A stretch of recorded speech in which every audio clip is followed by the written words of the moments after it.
CS greetings, CSGOers, I'm axtremes, and with me is HAzE and Profeci, and this is Mid-Round Call, our new show about CSGO. We have a collective 10 million years of CSGO casting experience. The only problem is we're doing it in South Africa, or if you're from overseas, South Africa. And we talk about Counter-Strike. And there's actually Counter-Strike teams now with South African players like Cloud9 and ATK on the international scene, shall I say. So we thought we'd talk about Counter-Strike a little bit and give you some of our thoughts and opinions. So hello first to HAzE. How's it? Feels good to finally get this project underway. Something we've been talking about for quite some time now. Yeah. We tend to have some interesting conversations every now and again. So I think we just decided let's put a video camera on and maybe record it and see what happens. So I'm keen to see where this goes. I'm not used to this not getting paid for being on a video camera thing. It's a bit weird, eh? Yeah, and also normally a couch involved. Yeah.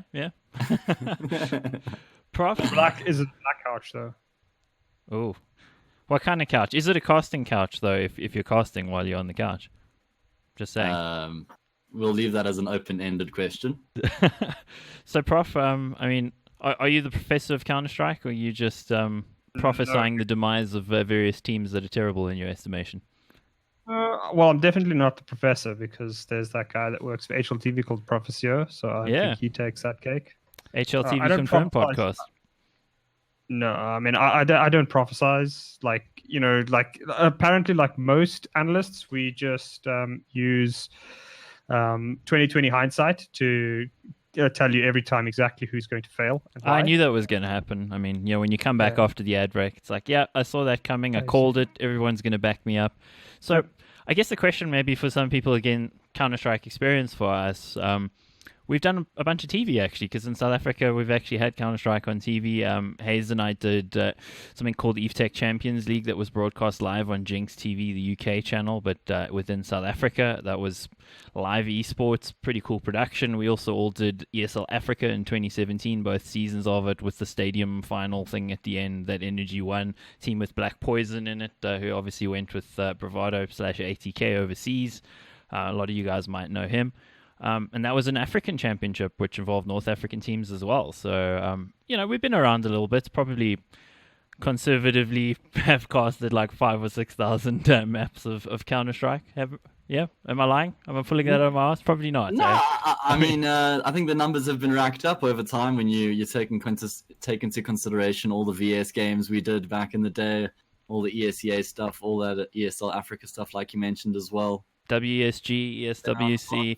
We're just pulling out numbers, BMW. I mean, if we go back, if we try and think back to the year that this all started, I mean, I think I started casting very, very amateurly in the beginning, and I think that was about 2015. So yeah, this is the 5th year being a part of the industry, being a part of the business, and it's amazing. It's great. Yeah, it's also pretty cool from an international point of view. I mean, we've all done ESL Southeast Europe stuff. You see guys like Cirque with Evil Geniuses doing amazing work. Poison with Complexity. I mean, we were just casting him season 9 of ESL ACC. So look at Madden as well, another great example, playing for Godsent now, and actually a player who's really turning heads. So it's been awesome to see those players coming up from the grassroots level and actually starting to get a bit of attention on the biggest stage. Absolutely. So, I mean, basically you get tier 1 casters, tier 2 casters, and then somewhere several levels below is us. We still get paid. It's the South African accent. It's nice and neutral. I mean, I guess we could go with the "how's it, guys," but, we don't do that. So, I don't think any of us are from Four Ways. Yeah, no Four Ways. No. So we are digressing a little bit, but just the point of that is just to give you guys a little bit of an understanding that we are going to pull a lot of things out of our asses, but generally they'll be pretty well considered, presents from our asses. So, we'll see how it goes. We're not really going to talk about South African stuff too much. There is a fairly big senior. Obviously, you've seen our teams going over, but that's not really something that we're going to delve into too much, but maybe we'll bring out an opinion or two. So I think the place that we're going to start is actually with Blast Premier, the regular season, the spring series. We had that happening over the last few weekends, and I got to say, just off the bat, the production for that, it reminded me a heck of a lot of E-League. Yeah, that's. But it seemed even better than E-League. I mean, what did you guys think? It really came off very well, like for the first tournament of the year. Yeah, I completely agree with you, Mike. I think that they have set the bar incredibly high heading into the next decade. And we always knew that Blast was one of the companies that focused a lot of their energy on their production. And I think they learned a lot in 2018 and 2019. They've really been working hard on developing their model. And I think that they're seriously onto something with this model that they've gotten now for 2020. I love the production that they're coming out with. We're getting so much more insight into the lives of the players and, it's sort of the back workings of how all these things come to the fore. And I think it's really great to get all those insights. So I love it personally. I think it's been great. Yeah, I do think that the one thing that we probably will talk about is that because they've sort of come off a break, it has affected a lot of the quality of Counter-Strike that we've seen from particularly the top teams. The guys that you'd expect to be the front runners, they've come in a little bit undercooked, it feels like. But just talking about the production first, it has been fantastically well done. It does very much give off that whole E-League vibe. It's in a studio and all the rest. I mean, you can't really have large crowds in a studio, so I do think that they've mic'd up the crowd very well, so you do still get that sense that the crowd is involved, which is absolutely fantastic. There's a lot of banter between the players, which is great. You don't get to see that with the parallel players, whereas with them playing opposite one another, it looks you can get that whole the spice that I think we sometimes miss with some of the big events, like particularly when Navi won that ridiculous clutch and or Simple won that ridiculous clutch, and then he stands up and is like asking Rush, like, "What are you doing, bro?" That was a "what are you doing" moment, though. I mean, that was a crazy moment. But I was straight out of the Dota textbook of when a guy does something stupid, you just pause the game, hit enter, question mark, enter. It's like what? Jeez. What you doing, mate? But I think that the two teams facing each other thing is such a cool component of the whole thing, because it's got that old school LAN vibe. You know, if you think about all those community LANs that you would have been at back in the day, even big tournaments, let's be honest, like 5 years ago, the major was more or less that in a lot of ways. Yeah. Old DreamHack with Taz shouting at, I think it was... He wasn't shouting. He was just making a comment every round when they were beating Ninjas in pajamas, because Ninjas was sitting behind them, and he just they'd win a round, then he starts chirping them, and then he wins around. Bitch? Yeah, it's just constant. I mean, it's good to see that kind of stuff come back, and especially it just adds, I think, a little bit to the spectacle. Yeah, especially when you've got all the players at the venue for a LAN, right? I mean, if you have them both tucked away, like behind a wall or something like that, it's like, might as well, they could have been in their bedrooms at home or playing from their gaming house. It doesn't really create that same essence, that same environment. So I also think back to the PGL Krakow major between the final between Immortals and Gambit. They had those booths where they were facing one another. I thought that was really cool as well. So yeah, I'm a big fan. I definitely love it. I think that it adds to the occasion, and I think that the players feed off of that as well, especially a few of them who really like to go down that road, you know, having the opposition opposite them. Someone like Woxic, he loves that, and he wants to make his presence known on the people who are sitting across from him, you know, because that plays into his strengths as well, because it creates even more fear in the opposition, because he's just so confident in and out of the server. Yeah, I think it's great. It's awesome. I also like those like electrostatic screens they had up, you know, whether you pass an electrical current through it and it goes clear or opaque, you know, so they have it opaque while the guys are playing, and then in between the rounds they go clear. The cameras can see the guys, they can see each other. So it's actually very well thought out. I mean, it's like the back window in a McLaren 720S or something, but literally that's what they do with the like glass roofs and supercars. So I mean, that's some cool technology they brought into it that I don't think a lot of people would have noticed, but I think it helped the production, and just it gives those guys the privacy while they're playing, and then in between the rounds they can kind of throw each other signs. Of course, nobody was really doing that, but yeah, I think overall very cool event, and I think that maybe also ties into one of the things we're going to talk about, which was some of the interview. The interview banter, shall we say, or the candor in some of the interviews as well. One of the ones that the community was really looking at, if you looked at Reddit, was the interview with Alex. Tell us a bit about that one, Prof. Yeah, so I mean, Alex basically he made a lot of comments that to Reddit seemed quite. It was specifically about the team of complexity. Complexity, sorry. Yeah, it was about complexity, and he was basically saying like, oh, they're just like running through smokes and they're just like headshotting us, and like we couldn't slow them down, and neither could Astralis yesterday. But like he just vaguely gave the impression that like, oh, they were just playing purely off of like raw skill, and that they couldn't sustain that kind of thing. And to Reddit, it just seemed like a very, very salty interview. But if you looked at the way that complexity was playing, it didn't seem like, I didn't think that was too harsh a take. Like, they were just hitting everything the first couple of days.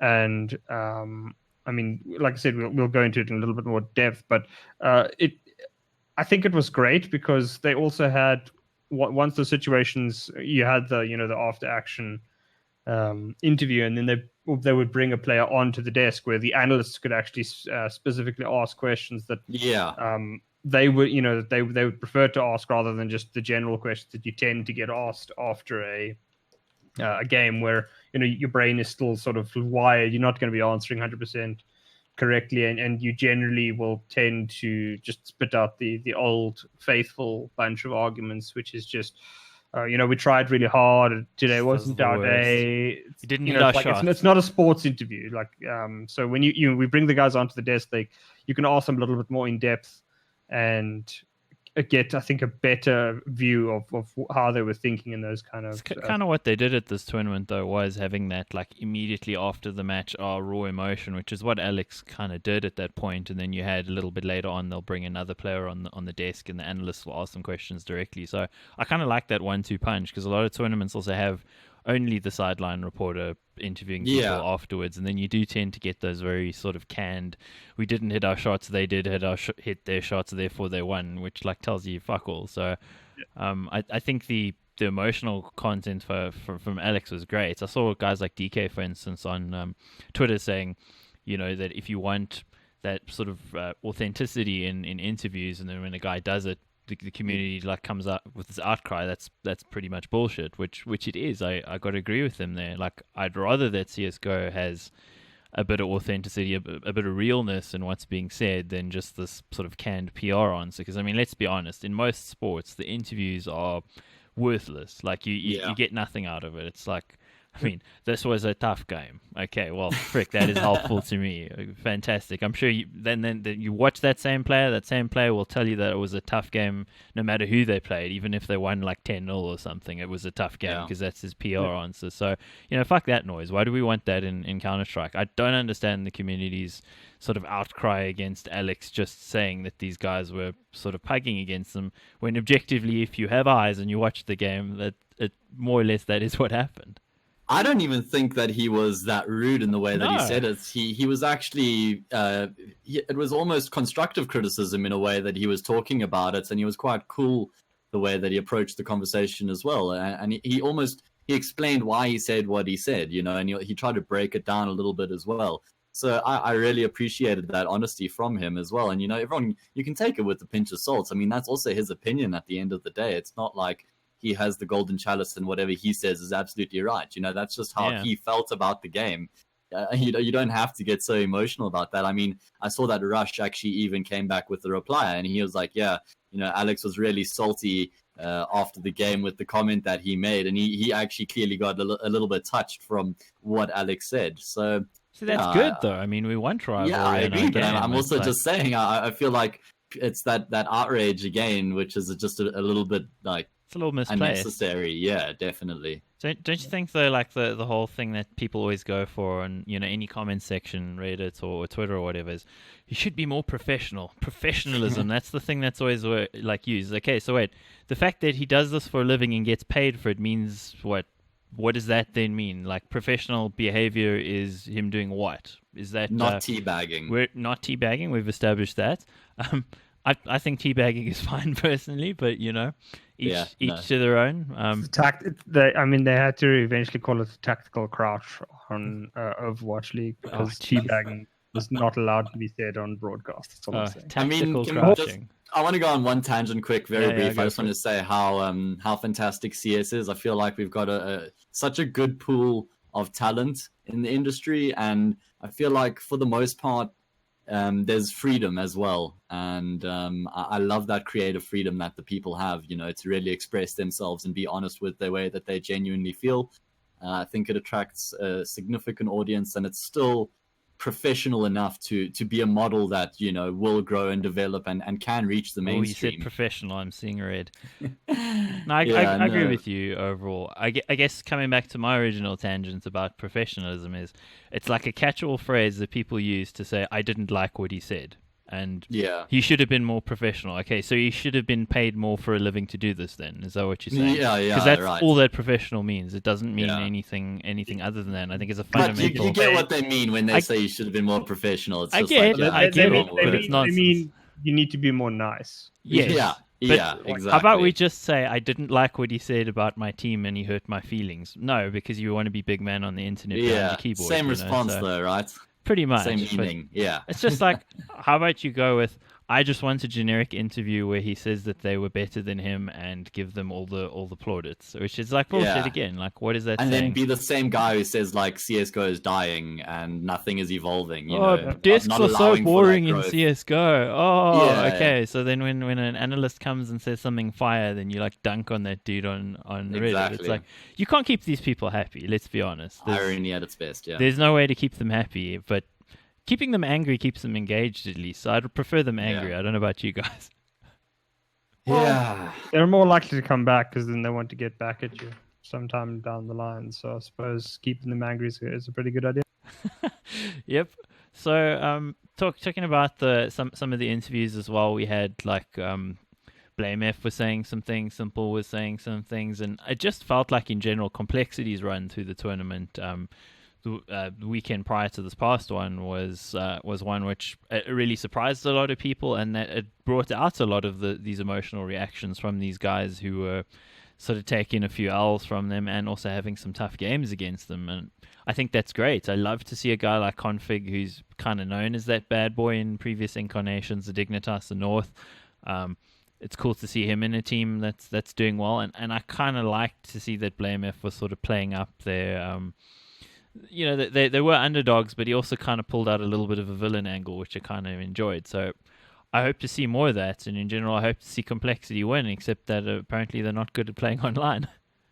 Yeah. I mean, like, the problem that I have with this thing is that, like, they looked great here, but how much of it is just almost, I mean, it's difficult to say that is it a honeymoon period, because they have actually been together for quite a while, but like, it did just feel like every single game that they played, they just hit every shot.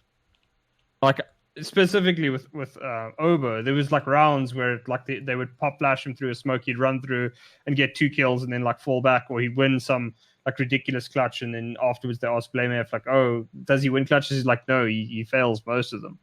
So yeah, that was the mind-blowing thing. I'm like, what?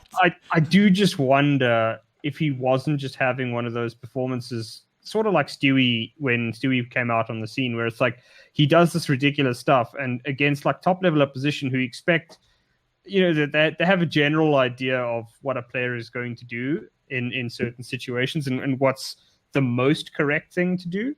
That I think it caught them off guard sometimes. But I mean, we've obviously seen teams like Astralis adapt very, very quickly. Astralis, I mean, Stewie used to be very, very effective against Astralis, particularly in that crazy period where Liquid was just wrecking everything. And now when he goes up against Astralis, he just gets his head clean, cleaned off every single time he gets into a round. He just goes completely into his shell against Astralis in particular. Can't get anything done. And I just wonder, like, how much of it was just Complexity came out swinging court, Astralis cold, and the next time we see this kind of event, I don't think that Complexity is going to be even half as effective against Astralis, because the one thing we've seen about Astralis is that classically you don't beat them too many times in a row because they are incredibly good at adapting.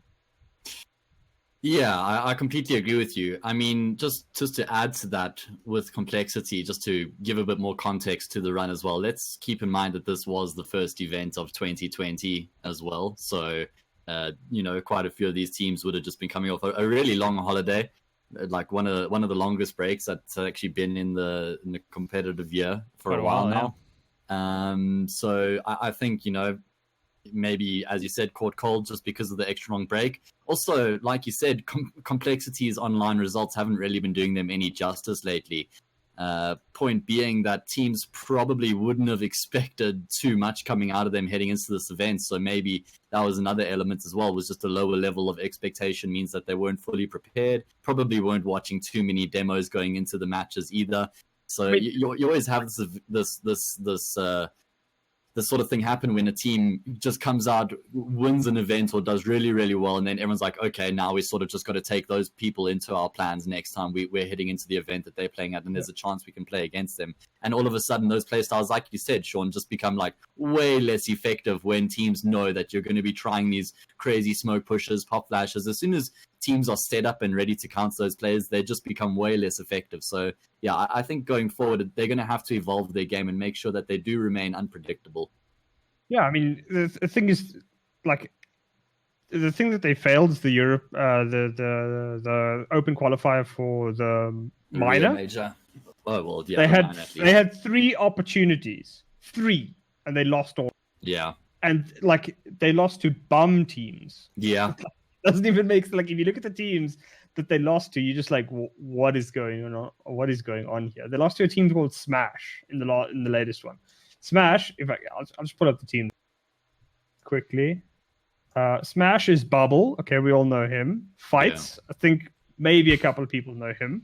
Nope. Neeks, I haven't heard of Neeks. Disco Doppler, I think we've all heard of, and Grooks. Like, yeah. I don't want to be mean, but like I know a couple of these guys, but in general, losing to a team that is ranked number 186th in the world in an online environment after you've just 2-0'd Astralis and Vitality as well. Like, you'd expect a bit more. Like, I would expect you to at least make the final of this thing, but they didn't. They got like they did pretty well and then lost 2-1 to Smash online. It's just like, I don't understand. It was, if they had won that match against Smash, they would have qualified for the closed qualifier. That was their qualifying game. Yeah. So, yeah, I mean, like you said, 3 opportunities. They lost to Pact, I think, in the second opportunity. It's just like losing to a Polish team, which you contrast that against beating Astralis, like clean 2-0, beating Vitality. Like, you got to contrast those things. That's just the scary part. Like, how does that even happen? It shouldn't have happened, but it did. And I mean, we've ended up with a very weird showdown, actually, because I mean, Blast Premier Spring Series, of course, the top 6 teams go to essentially the finals, and then you have the showdown tournament, which is everybody who didn't make it through, and I think it's only 2 spots. Yeah, 2 spots from there. So I mean, you got some pretty crazy names in there. I mean, we're talking Vitality, Evil Geniuses, 100 Thieves, MRBR, Astralis. Astralis came last. I mean, What? I mean, they came last in the group and they were at like a -2 round differential, which tells you how close those rounds were to being lost. It's like ridiculous. -8, but yeah. But I mean, there's other teams that were like, what? I think was it OG that have a negative? It was by far the highest. Yeah. OG qualified to the finals -13 because of how badly they got smashed on certain games. So it's like it never felt like Astralis was completely smashed. Yeah, that's true. But they just never felt like they were 100% in control. And when they interviewed Zonic, he was like, you could see that he was actually quite upset because he was saying that the communication wasn't good. You could see that the team just didn't look like they didn't 100% work together. And there was a lot of small problems that Astralis was making, like a mistimed push over there, or this player not being in 100% the correct space. And then like Poison also I think he was like 11-0 in opening duels against Device. Yeah. It's like, that's definitely going to be a replicable. Prof, do you remember what I was telling you before that, though? I was like, Matt and I casted a ton of Poison. I'm like, telling you, this kid is hot shit, man. I'm telling you, this kid is great. I felt vindicated, but I didn't think I was going to be that well vindicated. I thought he'd just get a couple of good frags, Yeah. It was actually a really funny stat that Device had killed himself more than he had killed Poison in that Vertigo game. I mean, what? Yeah, ludicrous. I just want to go back a conversation just to close off what we were talking about complexity and how we were saying their results. What a stark contrast there was between their online results and those results in the first group of Blast Premier. And Rush actually was interviewed alongside Config before the weekend started. And Rush said, you know what, I actually think we're going to play so much better than we've been playing online because here all of a sudden we're the underdogs and we've got so much less expectation on our shoulders heading into these games. And he's like, we're probably going to be playing like we play in practice, so much more relaxed, and we're all on the same wavelength and we're hitting our shots and we're looking a lot better.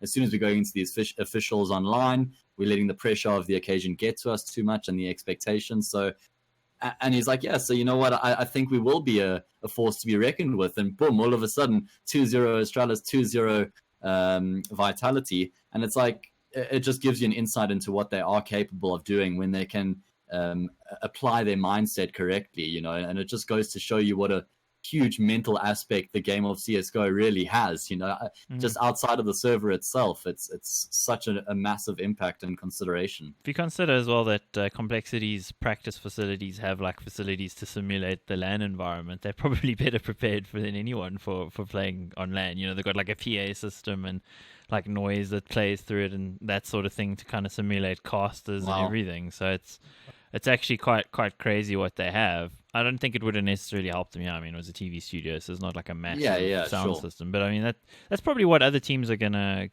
try to do in future. I'm not attributing that in any way to what they did. Yeah, I think they just caught everyone else sort of half cocked. Unfortunately for everyone else, apparently they were practicing a couple weeks before the other teams actually went back to it. The real question I have though is, considering how small Obo is, I still think Complexity in a real life street fight could beat Astralis just because of how big Blame F is.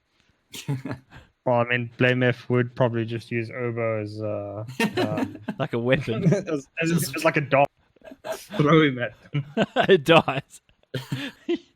I mean, he is like a tiny little shrimp man, and like Blame F is literally a Viking warrior. So yeah, it's quite crazy, man. Astralis, though, I mean, I don't think it's the end of the road for them necessarily. Like, I saw some silliness as well on Reddit where people are like, you know, it's just there's no way to really know what their true level is. We'll probably see what their true level is at Katowice coming up in a week or so. Yeah. This is just their first hit out, and I mean, something you were saying to me before, Prof, is like if you look at Device, particularly losing those AWP duels. He is one of those AWPers who does a ton of research, spends a lot of time on heat maps, particularly figuring out where the enemy are going to be, what their tendencies are. And I mean, how are you going to figure out Poison from watching what? So nothing really with this lineup. They played in qualifiers before with a different lineup. So you know, Poison. I mean, the thing is you can study demos of what they look like online, but remember, like online performance is also like you don't play like a lot of those online teams do. So it's difficult to replicate. Oh, is he going to do this in this circumstance, or how does he react when X, Y, and Z goes down? And clearly, Poison had Device on toast that whole weekend. Jeez, he did, eh? I mean, does it happen again? I don't think so, but if he can replicate it, well, we've got another top tier AWPer to add to the, I wouldn't say growing number, but certainly the encouragingly impressive number that we've got going on. Another Bulgarian with snappy aim, that's for sure. I do think he can be that as well. I do think he can kind of step into the top tier AWPers, just looking at, again, what I've seen of him having casted a lot of his games. Scouting is nuts. Insane. Like for an an AWPer, he's scouting.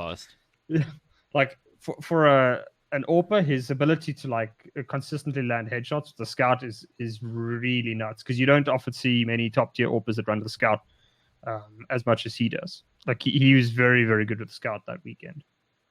It just speaks to some real accuracy in his shooting. So I think he's great. I mean, coming back to Astralis, I think they're probably going to bounce back. I don't see this happening with any regularity. I mean, it kind of reminds me a little bit of when they were sort of undercooked last year. They lost against Furia as well, and I mean, what has Furia done since then? Not a hell of a lot, except be tied into 5-year contracts like a bunch of idiots. But Yeah, I mean, as Sean mentioned, what Zarnik was saying in his interview about, it was really small mistakes which were costing them dearly. It's not like they were getting smashed in the games. It was just a missed time push here, a small mistake here, a small mistake there, and all of a sudden they lost the game. And all of those things he alluded to are generally all symptoms of being undercooked and not having a bunch of game time recently, on the LAN circuit or just an official in general. So yeah, I think it's totally just that first event jitters, and we will see them straight back into their stride heading into Katowice next week. Okay, so we know they're out. I mean, the other big names that are also going to the showdown would be Vitality and Evil Geniuses. What do we think went wrong there? I mean, Vitality were in the same group as well. I mean, they also seem to be caught off by complexity. Was it just that? I mean, I don't know.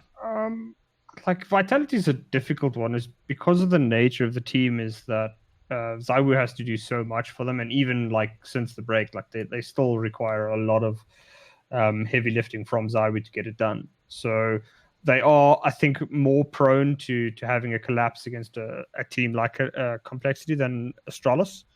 And even if you check the stats in that game, again, like it looked like blowout losses, especially on Inferno, which is traditionally a very, very strong Vitality map. So Complexity knocking them out 16-5 there, it just felt like they just didn't understand how to read Complexity, or they couldn't read Complexity in the game.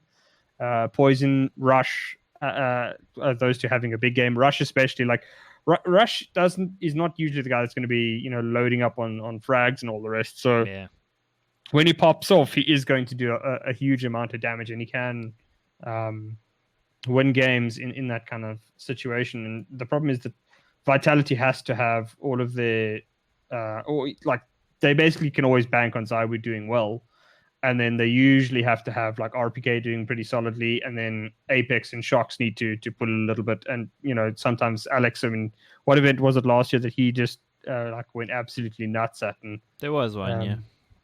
And that's just the problem, is that Vitality relies so much on ZywOo that when games don't go 100% well, like, I mean, he didn't even go positive in that series, which is like nuts to think about how good ZywOo usually is in those circumstances. And he went +1 on Inferno, and like he didn't get anything on Mirage. So it just feels like Vitality maybe not got caught cold, but they just didn't look like they were up for that game. They just walked into that game, got smacked by Complexity, and never knew really how to deal with the aggression that they were experiencing. And that's the one thing we have to be honest with the European teams, is that there have been times, especially when we look at the original Bravado's run at DreamHack Winter, is that a lot of the European teams often don't expect the aggression that you get out of some of the US teams, especially the lower level US teams that are very, very aggressive in how they take fights. The European teams tend to prefer a lot slower games. Yeah, the MDL mindset, and a lot of those European teams almost get caught off and aren't certain exactly how to react in that sort of circumstance. And Vitality did just get slammed, and then unfortunately they after that ran into potentially a very good looking Na'Vi, because Na'Vi actually impressed me more than Complexity did. They looked like they'd finally figured out at least a part of the puzzle to get that team going. You do get that impression though, eh? Let's just before we jump into that, I just want to just talk a little bit more about Vitality. We were just saying, how they looked like they had their struggles, and you were saying how ZywOo had struggled. And it's not even only that ZywOo needs to go so nuclear that for them to win. It's not only like based off individual performance. Their whole system is built around ZywOo doing well. So like if ZywOo is not excelling, it's not only that like he's not having a good game and carrying them. It's like there's a lot of other things that are going wrong, which is not allowing for him to perform. So it's a little bit concerning. You put all your eggs in one basket like that when you've got someone as good as ZywOo. Why wouldn't you? But it's like if that all in play doesn't work, then you're pretty screwed. Which you wouldn't think to associate that mindset with a team like Vitality when you've got names like Shox there as well. Like historically, that's somebody who teams look to be that hard carrier and that hard fragger. But it's just years gone by, he hasn't been able to keep up that level of performance, unfortunately. And he's actually had to evolve now to a point where he takes on a different role because he doesn't have the firepower to be in those positions. So it's quite crazy. Also, it must also be mentioned towards the end of last year, RPK was also getting back to a decent level of form. Yeah, sure. He wasn't like going gangbusters, but he doing what they needed though. Yeah. And again, here in that game against Complexity, he just sort of like got slammed in most of those engagements, and that's just the problem. Is that like ZywOo is amazing, but he can't do everything. I mean, we've seen Simple go thermonuclear to the point like nobody's ever going to reach those kind of levels again, and even he couldn't win events with the rest of his team. Falling apart. So to expect ZywOo at the age of what is like 20 now or something, while I think they're better set up for ZywOo to hard carry than Simple or than Navi was last year. It's still like if ZywOo even dips like 5-10%, like the whole team just can't carry the load. Don't you think though that if fans really want to get salty at Alex for saying anything, it should be where he repeatedly in interviews over the last 6 months tries to emphasize that it's a team effort and how all of them are part of it and they don't rely on ZywOo? And I'm like, what are you even saying? Like, do you believe what is coming out of your mouth? Like, I think we should be getting salty at that shit because that is just unbelievable. I'm like, what are you saying? Like the rest of you, like. I mean, you're throwing flashes for him, but to be fair, that goes back to what HAzE was saying, is that like when they put a lot of eggs in ZywOo's basket, they do like he gets a lot of flashes, he gets a lot of assistance, because he is good enough that like he justifies that kind of assistance. But so you'd why rather deny it? Why pretend that's not what everyone can see is happening? The problem is it hurts people's feelings when that egos. Kind of I've noticed it as well though. Literally at like every opportunity, it's always playing down as much as they possibly can how ZywOo is not carrying the team because he is a god. Even their CEO on this recent Blast Premier CEO little video they did, he was saying, we've got a system and no one really cares about their individual performance, it's all about the team winning, and it's difficult. He says it's difficult for some people. I'm like, Shox, I know it's difficult for Shox to four accept names that. Difficult for 4 names. But that Shox, he's a player who's always been looked upon as a star, and now for him to relinquish that, you must know that he probably takes an issue with that, so it's quite difficult for him, probably, I'm assuming, to shift that mentality. It is also just the nature of the beast. When you get to that level, you do have to have a certain level of ego to play at that level. Absolutely. And you don't want people to be telling you that you're not good and you're carried by that young kid on the team. It's like it especially when you were that young kid. Like it affects him, and I mean, you can understand why they would be so defensive about it. Although Alex, considering that he's the IGL, you'd think that maybe he would be a little bit less diplomatic in that sort of situation. But he does try to like play it down. I mean, the problem is just like the stats are so insanely lopsided. Lopsided. It's just that it's like you can't make that case. So subjectively or objectively, I mean, the stats don't lie and the eye test doesn't lie. Like ZywOo is by far the best player on that team. Do you think maybe they're all worried that ZywOo will get paid more than them or something? Is that it? Like, no, I'm just kidding. But to me, the one issue I see with that, I mean, maybe this is me reading into it a little bit, but when the guy is so obviously so good, I mean, he's was he the number 1 rated HLTV player? Yeah, he was. Absolutely, So, I mean, I suddenly doubted myself for a second, but no. He's being told by everyone objectively, like, you're the best player in the world, and his own team is playing him down the whole time. I mean, what does that do to your psyche? Are you going like, okay, is this just what everyone else is saying, and my own team doesn't believe it? Where's their confidence in me? I mean, that can really mess with you psychologically. If you look at some younger players, I mean, think back to Kenny S in his time in like very games where he got kicked, that sort of thing. I mean, fantastic player, but was basically told, well, marching orders, you're too arrogant. So I mean, are they trying to like hard counter that happening to ZywOo? What the hell? It's so bizarre. I don't get why they play him down. Yeah, I mean, there To was that obviously degree, that to a degree it makes sense, but to the degree that they do, it doesn't make sense. Yeah, the problem is like if you looked at what went down last year when they posted that one stat where I forget exactly what when it was, but they posted that stat because I was like plus 1,000 after a certain number of maps. So I've just looked at the updated statistics now. After 346 maps, I was plus 2,255. Wow. The next highest is Apex at plus 103. Wow. Jeez. So that is so literally. I mean, are the others even in pluses, Sean? NBK's at plus 32. He's no longer on the team, obviously, and Happy is the only other plus at plus 100. Alex is at negative 100. RPK is at negative 48, and Shox is at negative 50. That is a stark difference. Like, I mean, the problem is like you could maybe get away with downplaying ZywOo if the team was less lopsided, but when he's got 20 times the next player on your team's kills in terms of positive KD, it's a team effort, guys.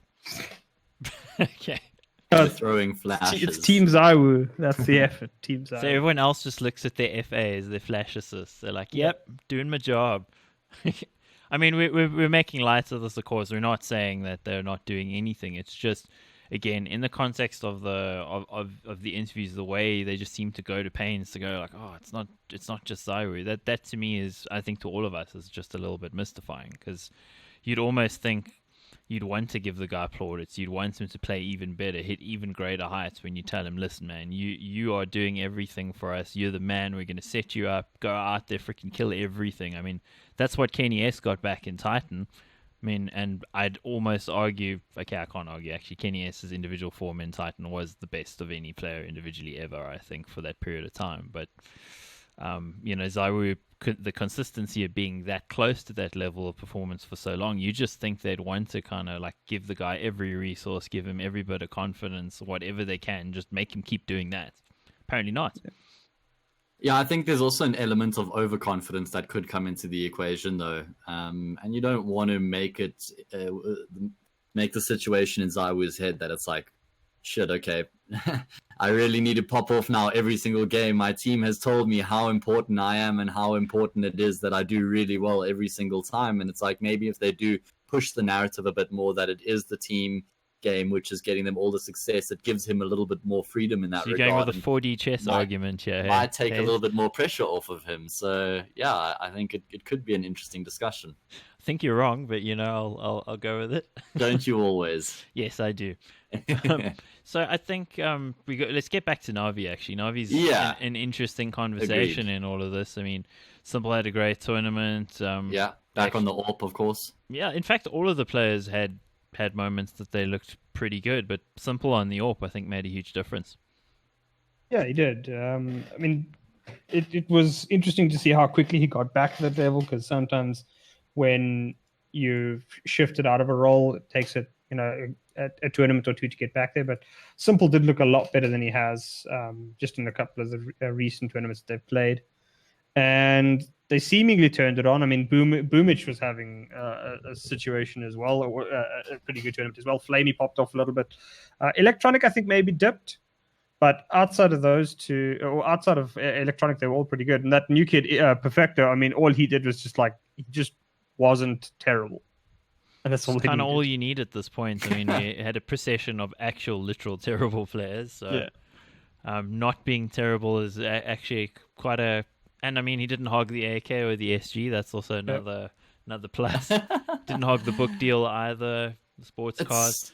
It's quite interesting, though, because heading into the weekend, they actually dropped their first series against Vitality 2-0, and they weren't even incredibly convincing games either from Navi's perspective. It looked like the classic Na'Vi. Yeah, and it was like... Look good and then just fall apart for no distinction. Yeah. So I think some people are a little bit skeptical heading into the weekend, but their next match straight away an elimination match nonetheless against Astralis, a team that's always had their number. Exactly, and they come back. I mean, Simple was even saying he can't even remember the last time they beat them in a best of one, let alone a best of three. So that must have been really vindicating for him. And they got slammed on the first map, so early on in 2020 to already have that would just settle the nerves. I mean, how do you think that feels for Perfecto in his first best of three for Na'Vi, already getting the scalp of Astralis on LAN? I mean, that must be giving him a world of confidence. And like you said, Mike, they lost Train 16-6, which was their map pick as well, by the way, to then go into Nuke against Astralis, which like historically is just like a ground nobody want to fuck with Astralis on Nuke, and to actually win the map, and then also fight really hard to win Inferno. That was a hard fought victory. They came back. They came back from like what 13? I think it was like 13-6 or something. Yeah, exactly. I mean, that is a hella impressive in an elimination match on a third map on Inferno against Astralis. So yeah, I think that the hype is warranted for sure. I'm really excited about this Na'Vi. Yeah, I mean, especially because like the third map as well, Device was going, he was going nuts on the AWP. He almost carried that whole map for Astralis. The rest of the team wasn't looking good, but yeah, you know, it was like Astralis, it was Device versus Simple on that final map. It was, and Simple just like he just went in God mode, and they could just do nothing to stop him. And that's what you want, just because we'd seen like Simple was always like he was still fantastic. Once he'd been taken off the AWP and Guardian joined, he was still fantastic, but he wasn't that like ultimate god where like you could just do nothing. There was just nothing you could do to stop him when he went into those games. And since he's gone back to the AWP, particularly in that Astralis series, it just looked like he just found old Simple again, or old new Simple. And that's exactly what everybody was waiting for, is because that player is what everybody called the greatest of all time, or not everybody, but a great chunk of us, said like that guy is the GOAT. And if we can get him, if we can get him back, great, because we want to see GOAT Simple versus the absolute best of Zaiwu versus the absolute best of Astralis, because Nico. If these teams, and that's the thing that must be said with the whole Blast tournament, is that it wasn't like the top tier teams that did well. It was like that level just below that seemed to have come together. And that's exactly what we wanted, because the whole of last year, it was like the top end of the scene was great. It was towards the end of the year, obviously, Astralis, Mouse Sports, and Team Liquid were the real front runners. Even though Liquid didn't win much. But for the last 2 years, it's really only been like 3 or 4 teams at the top. And then the next batch down were decent, but never really in danger of winning tournaments. And it just feels like right now that the top 10 we're at like 2017 levels, like late 2016 levels of stacked top 10. Yeah. That's a pretty fair assessment. Come back to Simple. Don't you think this whole tournament sort of puts paid to that whole, like, I wanted to AWP. AWPing was good for me. But, I wanted to give away the AWP. Sorry, having the rifle was good for me. Yeah, I got that Guardian. I don't actually almost even know if Simple believed in like what he was saying at that point. Again, it's that PR response though, right? I mean, how could he say anything otherwise with Guardian coming into the team? Not only would he contradict the move to the public, but that would really affect Guardian's mentality as well. So I think that was just that situation where there wasn't really any other answer he could have given in that situation. He had to be as positive as he could have, but probably believe it as well. I mean, because it was happening regardless. So whether genuinely deep inside he thought that or not, he still had to adopt that mentality. It does show you the maturity that he has now compared to 3 or 4 years ago when he was kind of known as that toxic player. Now he is the ultimate team man as well. I mean, he works harder than everyone else. He plays better than pretty much anyone else, and he'll still do what the team sort of asks of him. Whereas, I mean, a lot of players would just go, "Oh, like, sat up," Nico style basically. But in his case, he's actually, I think, matured into the kind of guy that you'd want on just about any team, rather than just being in a team of his fellow CIS players. So, yeah, I think he's amazing. You know what they say, though? Nobody knows more about the sin than the sinner. So it makes sense that he's come such a long way, and he's so mature now, and really such a team player, because he understands how important that element of the game is. And I remember him saying that he credits Blade a lot as well for helping the team along with the structure, but also the mentality and the attitude and the culture in the team. Did you notice in the interviews that Blade was like looking up into the one side the whole time and not at the interviewer? It was like it was like he was looking at like some other force that was telling him what to say or something. It was just let's be honest though, I mean, you get some really interesting characters and interviews from esports people and personnel. I mean, there's just some people who really struggle being on the camera and actually trying to portray their thoughts. But, I mean, his thoughts were pretty good. Like I'm not really saying that about him. I'm just saying that leads to the conversation. But you're right. I mean, you get some super interesting characters. But I was just like watching him, going like, "What is he looking at?" Like, I mean, something up there is telling him what to say, and he's like, "Yeah, keep it coming, keep it coming." It's obviously just, he's not a natural English speaker, so just sitting there having to think very, a little very bit more. carefully But I mean, like that is the one thing that I am glad about is that that Na'Vi looks like their plan is actually starting to work. They look like they have a plan, which is great. They look like they have a plan. I don't know. Again, is it sustainable in the same way that we had that issue or that discussion about complexity? Is it sustainable that Boomich makes as many solid calls as he did in that weekend? Because that's the thing it's always looked slightly off, is that Na'Vi always had the fragging power, but it just didn't feel like Boomich was making the right calls at the right time. As in, you can get an incredibly intelligent IGL, but sometimes he just doesn't know how to read the game and know when to make what decision. And that's what it felt like. It just felt like sometimes Na'Vi was too structured, and that was always the worry with Blade. Is that Blade is one of those ultra old school IGLs where everything is super structured. He's like basically a chess player directing players around the board, and that's never going to fit this Na'Vi. There's just too much firepower. The players don't really fit that style anyway. You want to let them off the leash a bit, and that it looked like they'd brought a little bit more of that in, and it just turned the whole team loose. Also, you have to acknowledge that Simple getting the AWP back is going to make a massive difference, but the team looked like they were more on the same page than they were previously.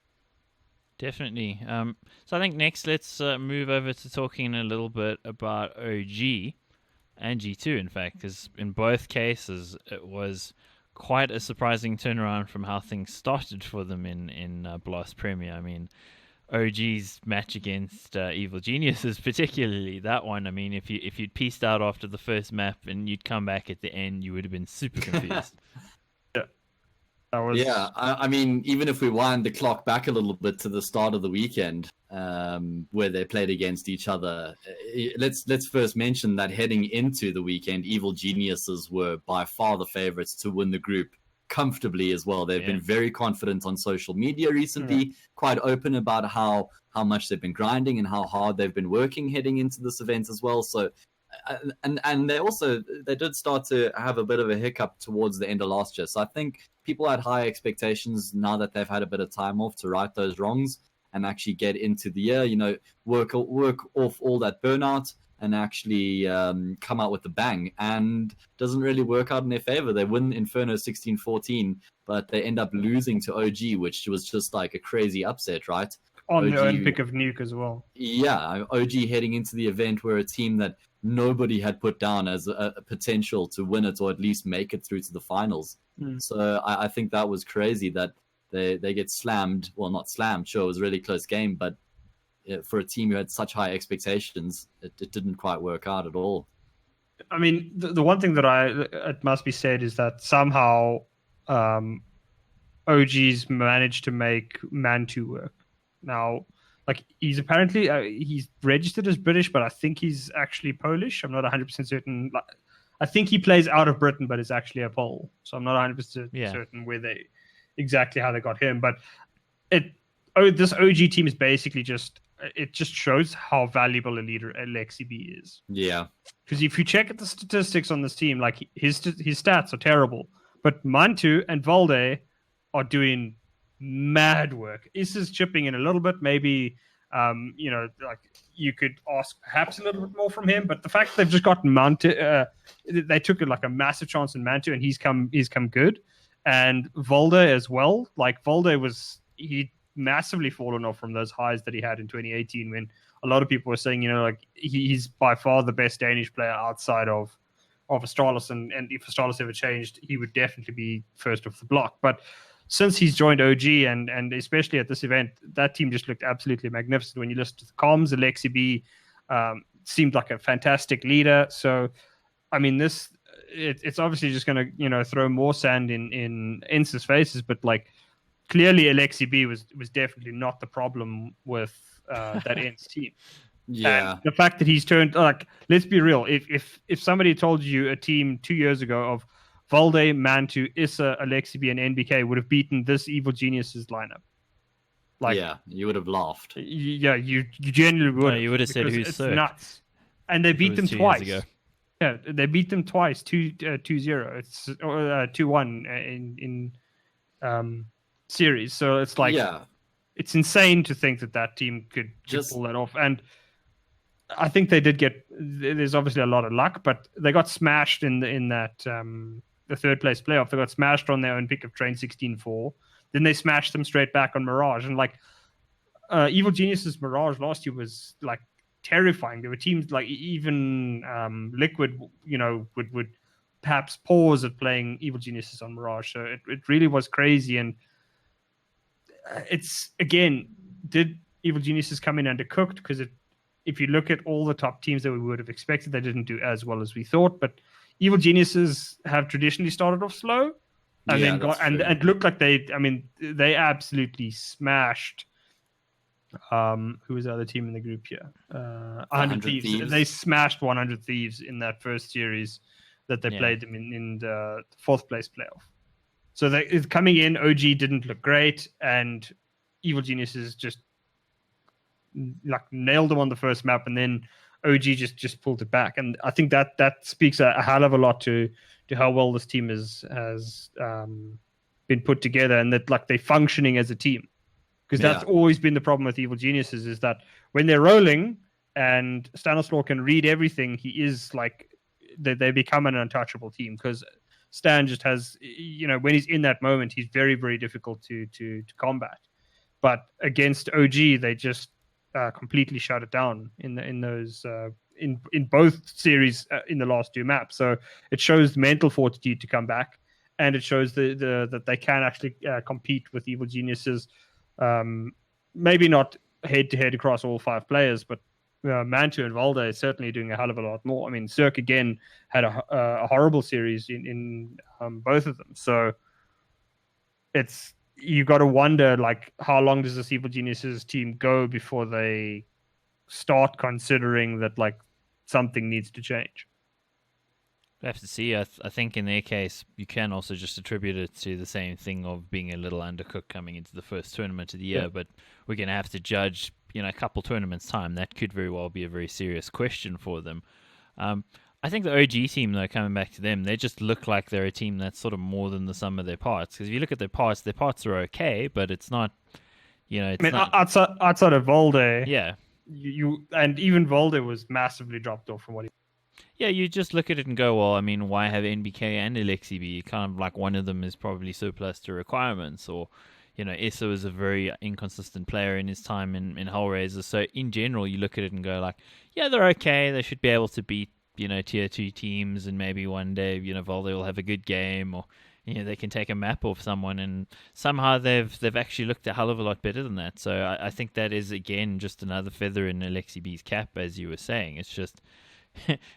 how much more is the knife going to be dug in here for Ence of how dumb that decision was? I mean, he wasn't doing anything. Yes, we totally believe you, and like now you've been shown to be freaking lying through your teeth. That quote from Ariel is going to be etched into history about how he was saying we felt like we had to remove Alexi B to start competing consistently with the best teams in the world and to become the best team in the world ourselves. We felt capped, basically, was the essence of what he was saying. He's never going to live that down. The problem is also, it's just like, he's clearly not a first language English speaker, so maybe it has been lost a little bit of translation in his mind. But that is, like, every single time something like this happens with Alexi B, it's just going to be another dagger into Ence's heart, and there's nothing they can do about it. That's the bed Yeah. they made. They're going to lie in it now. So Yeah, it just goes to show that like good IGLs are incredibly hard to find. It just so feels don't like get rid of them. we've seen this movie before though, and Yep. that's what perplexes me the most about why they chose to do it. It's happened with Carrigan before as well. We go back, there's numerous examples of where teams felt like they needed to cut their IGL in favor of more firepower, and it's completely backfired. Even the likes of Stiko out of Mouse Sports, again, that was something that was heavily criticized at the time. So it's at least I feel like IGLs are starting to get the recognition they deserve now, because we're starting to head back into that era of how important it is to actually have an IGL who has what it takes to lead a team and not just only frag. That's not what it's all about. There's so many other important factors that come into play that it's important that you have somebody who's capable of taking on those responsibilities. I mean, I think it also massively speaks towards the team balance. I mean, you were mentioning Stiko there, like removing Stiko just absolutely ruined that version. Yeah. And I think it's shown, well, hopefully it's shown a lot of players that sometimes team balance is more important than just all-out skill level on the team. You need the guy that's not going to be a good player, but is going to make you better. It feels like we're at the end of that era, though. I mean, that was like 2017, end of 2017 through 2019. It was like firepower, and it's like, okay, wait, hang on a second. Yeah, that's not. We can't have 5 Messis and just like hope to beat everybody. There's actually more to it. There's more layers that have to be considered than just taking off heads. I mean, like I think Navi's gone through that where they try to just like load up on skill when they got Guardian. Obviously, Guardian turned out to be terrible, but I think with this new kid Perfecto, it looks like they've got a little bit of a better balance. Liquid, I think Liquid's probably the only one that's still going outrageous skill. Them and FaZe maybe, or them, FaZe and EG. But I mean, FaZe obviously we've sort of skipped them, but they went like just rampage through their group. I mean, you look at their round difference, it's like 53 rounds or something like that. So good, eh? It was but again, like all those teams are brittle in that if they are flowing, they're untouchable. But when they're not flowing, they look distinctly mortal. And that's the one thing that I think a lot of the tier 2 teams have learned, and that's probably what they've picked up from Astralis, is that if you can't have outrageous levels of skill, it's better to have a balanced team. Because it's easier to find a balanced team than outrageous skill. I couldn't agree more with you. And I think tying that back into our original conversation, OG is the epitome of that, actually. I mean, obviously, Astralis is the epitome, but I mean, coming back to this example, OG, it ties into that conversation as well. They don't have that outrageous skill. They don't have some crazy aimer, Zaiwu, Nico, Simple, whatever, whoever it may be. They're a team who's built on communication and much deeper ties than just fragging. And it shows that it's actually a more sustainable model, like you were saying, to go down that road. It does seem also like, I think, we're saying all of this, but it also depends very greatly within a team, whether it's the players choosing the other players or whether it's, somebody like a coach or a manager or something. Because often when it comes down to the players making the choice, we see the players make a horrendous decision where they go like, okay, well, we want somebody who frags more. We're tired of this guy telling us what to do, and we're tired of him not fragging, so screw him. We're going to get somebody who won't tell us what to do and will frag more. And we've seen how well that goes. It's just, I think a lot of it comes down to, do you allow the players that level of agency over it, or is it going to be somebody with a more sort of overall top-down view on the thing? Because I don't think if you were to say, look at a current Na'Vi, for instance, with a guy like Blade, he probably wouldn't let that happen just because he's trying to find a team that's actually going. I mean, obviously, he's picked Guardian players thing, on but the team. yeah, exactly. You look at that and you think, okay, well, he's finding the balance, finding the technical approach, that sort of thing. Whereas you look at a team like ENCE, for instance, who is their coach? I mean, I don't know. You're going to come up with a name at some point, but it's just... Is it Twister? Yeah, but you don't hear that level of input. You're not hearing that sort of level of information isn't coming back to us anyway as to what that guy's doing. So I just kind of... Actually, It's funny you mentioned that the coach of Ents in that example, because there was an interview with him, and he didn't say it in as many words, but he's definitely sounded like he was against the move of removing Alexi. He didn't out. He was basically saying, he was very diplomatic. He was like, "Yeah, Please don't there was a fire bit me." of there was a bit of a divide in the team. They, using the word like they felt like Alexi needed to go.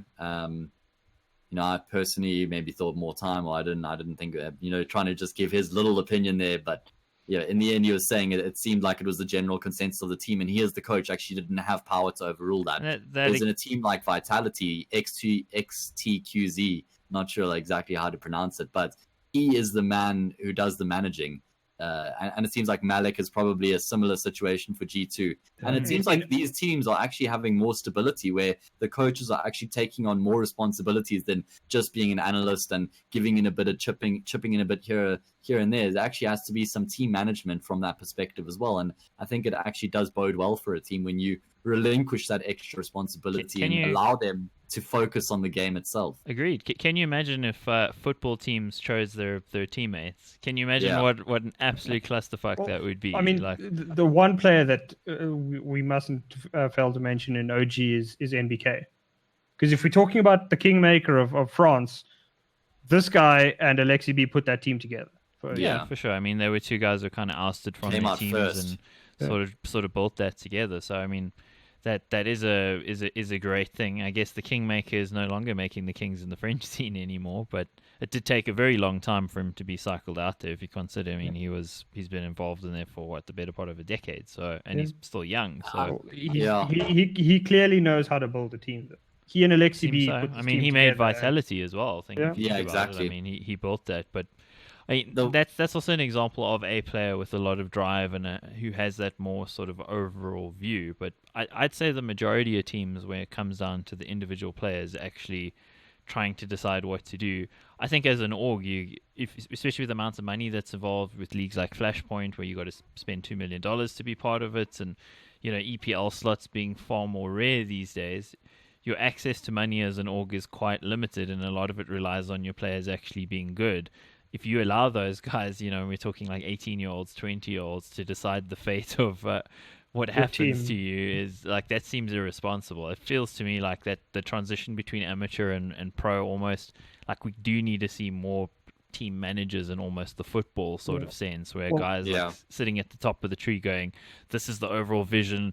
I got the coach who's telling the guys on a tactical level what to do. I've got the captain in the team whose ear I've got, and he's kind of dictating towards the guys what I want from them. And it's more of a top-down structure rather than just a bunch of players going like, geez, he wasn't friendly at breakfast. Fuck him, let's kick him.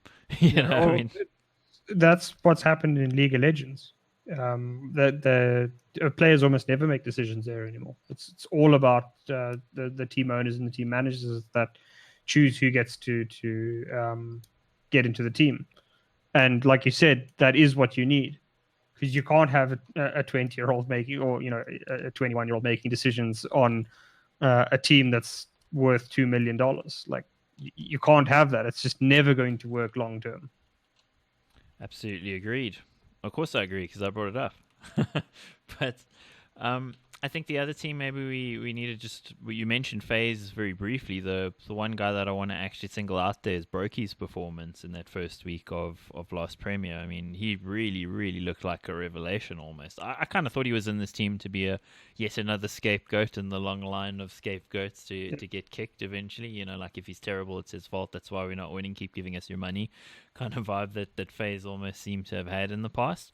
But he was fantastic. I mean, I didn't know that he was an AWPer. I'm not even sure he knew he was an AWPer, but he looked great. In an interview with Olaf, he was absolutely singing broky's praises, and to have that coming from a man of Olaf Meister's stature, that's quite something. And I mean, Olaf was saying he felt a little bit restricted on the AWP, so they've decided to pass that off to broky now, and he said you can give broky any role, and he's actually capable of taking it up and doing it successfully. And I feel like that's almost the definition of the modern player, right? It's like these younger guys who are up and coming. They're capable of doing so many different things, not just committing to one hard definitive role, which has been the past few years of Counter-Strike, having an entry frag and AWP, or just all these committed roles. It's so much more fluid these days. Everybody has to be able to do everything, because at a moment's notice you have to shift from a lurker to an entry fragger. The game is just so much more dynamic than it used to be, and that's why we're seeing the teams who are able to evolve are managing to actually keep up with the times. So having a player like broky balances out that FaZe team so much, and actually just almost allows them to keep in touch with that modern era, if you will. Yeah, got to agree with you on that one. And maybe that's a discussion for another time about whether roles still even exist in their traditional form within Counter-Strike anymore. And I think we were having this conversation over dinner a while ago, when we were planning our podcast to rule the world. Of course, over a kilogram of ribs. Oh yes, yeah, that was great. that was good. A wife beater. I'm Stella, just so you guys know what we're talking about. It's just, the roles thing over Prime Pork Group was an interesting discussion, and maybe it's something we'll bring out at a future one. But in general, like you said, it's just every player in the modern era now. You got to be able to do what the situation requires, and I think broky really epitomized that very well. I mean, back in the day, you would have thought Olaf Meister's one of those guys who can kind of do anything, but he was an anomaly in 2016. Now it's become more of a common thing, and I mean, the guy astounded me. I'm singing his praises just because I guess it took me by surprise. The complexity thing obviously was a big surprise that they won, but I mean, I did think Poison was going to be good, but somehow I expected nothing of broky, honestly. So, and it was good seeing Rain performing like he used to. Olaf looked pretty decent as well. Cold was clutching. Nico was hitting his shots. So in general, like, they looked dialed in. The problem, I guess, you got to say, is looking at that, it's almost kind of the scenario that you would have seen out of Team Liquid last year as well, where it's just, if they're doing what they do and they're all playing to their potential, they're untouchable. But if they are not, what is the plan B? And I guess we're probably going to find out pretty soon, because that style of play, as Liquid showed, is not sustainable. Well, the problem is, like you're saying, the B and C game just doesn't exist. And without a B and C game today, it becomes very, very difficult, because they have nowhere to grind out games. And I mean, you can see it with OG. OG could come back in a grindy game against Evil Geniuses. Yeah, I think something I was also mentioned while we're still here on Blast, because we've spoken about Blast for quite a long time now, but it was a great tournament, so why not talk about it? And it was long as well. I know. Before you stray away from it, there's just one or two more things I'd like to say, but you're not going too far. I don't Stop think. interrupting me, you bastard. I can't help it. You talk too much. I know. Liquid is the team we were mentioning a little bit there. They actually also qualified, came in 4th to 6th place.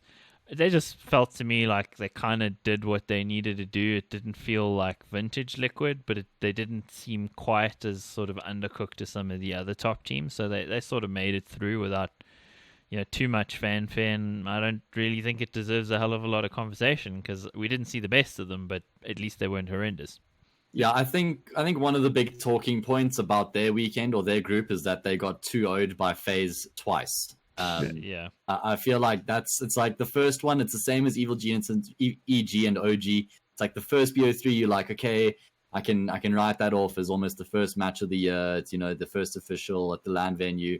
And then both FaZe and OG do it again, beat them in another best of 3. And it's like, okay, wait, all of a sudden this is actually looking a lot more legit. And not only did they beat them, they thumped them. Yeah, it was very one-sided games from FaZe in those victories over Liquid. 16-9 on Mirage, 16-2 on Dust in the first occasion, and then Dust again 16-12, Inferno 16-5, and they had pretty much won all of those games in the first half as well, by the way. So it was like FaZe were just light years ahead, but this is exactly what we were talking about. We're saying FaZe has that plan A, and when plan A works, it's like, looks good. They've got potential to actually be the best team in the world if plan A is always working out. But plan A gets tested and doesn't work out like it did in this event, then what do they fall back on? It's going to be a lot more difficult for them. And it becomes... Liquid kind of played out what FaZe is probably going to go through a little bit later in the year at some point. Yeah, so... you're right. Yeah, I totally get that comparison. Didn't you also get the impression, especially on that Dust game, I felt some of the... how should I say, the shadow of some of their games on Dust against Astralis last year, where they were just stuck in this perpetual save kind of mentality. Like Liquid seems to have this thing when they're getting slammed, they just try and save their guns and they don't go for the retake. They just keep the gun and then they do nothing with it the next round. And that thing just it keeps happening. And you look at that 16-2 scoreline, it shows you that all of that sort of playing safe didn't really do anything for them. It didn't do anything against Astralis last year, and it didn't do anything now. I'd almost say just with the prodigious skill that they have, maybe they need to go for it a little bit more, because they really do come across as if they don't have the confidence or something. Yeah, fear of failure, maybe, that's could be creeping in after reaching such highs throughout 2019. You still just ask yourself, though. I mean, if you reach such highs, you break records, you dominate competition for so long, somehow you're still mentally fragile enough to allow yourself to crumble when Astralis decide to play Counter-Strike again. It's just like, how do you let yourself get into such a mental state? It shows you how important confidence is, but also, I mean, what's the coach doing? And clearly he's not giving them inspirational any given Sunday speeches. I mean, he's just... Is Adren that type of coach? I mean, though? at the best of times, he looks hapless and confused. So, I mean, I don't know.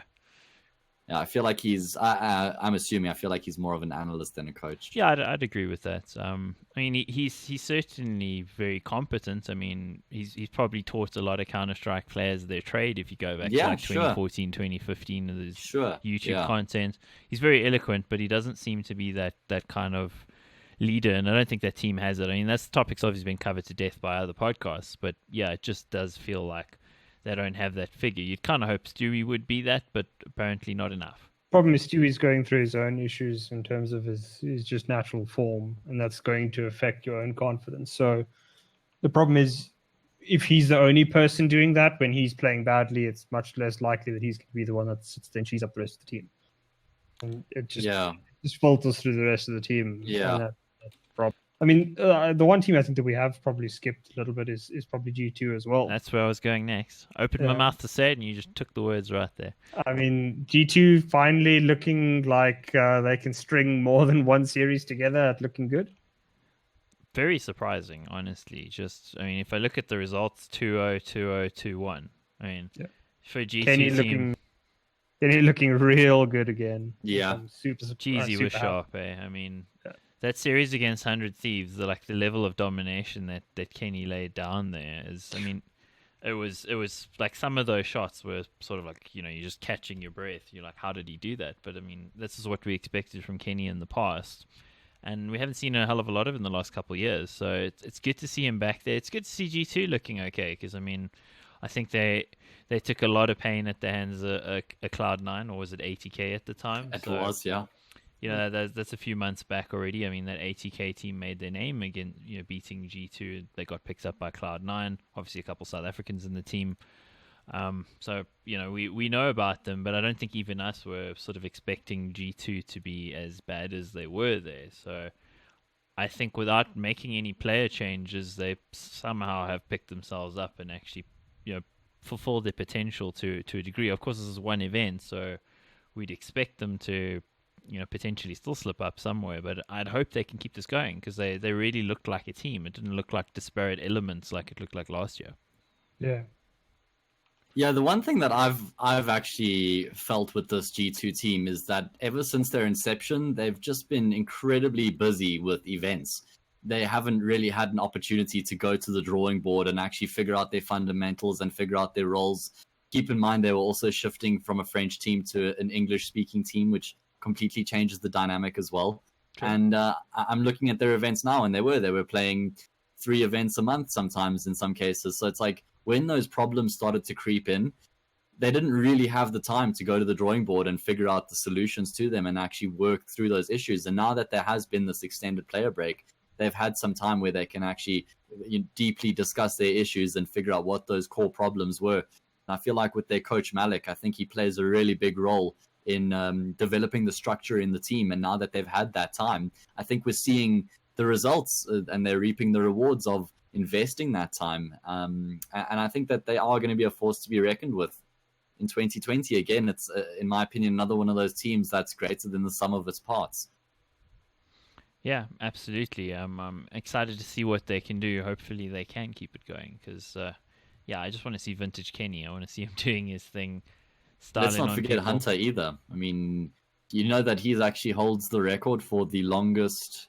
Okay, maybe not the record, but he holds a 32 match, 32 consecutive matches with a 1+ rating. Actually, just got broken this weekend. That's longer than Simple and Zaiwu, so quite interesting. Probably against a lower level of competition, I would imagine, at some point there. But it was crazy. Not all of the. No, I mean, I think all of the matches are actually under the G2 banner, if I'm not mistaken. Wow. Okay. Well, that's pretty impressive. Then 32 maps to correct myself. Let's be honest though. For a large period last year, between him and his cousin Nico, he probably was actually the better player. Just based on how poor Nico's form was. I mean, Nico is looking imperious again, but considering Hunter's considered the poor cousin, he's done pretty well.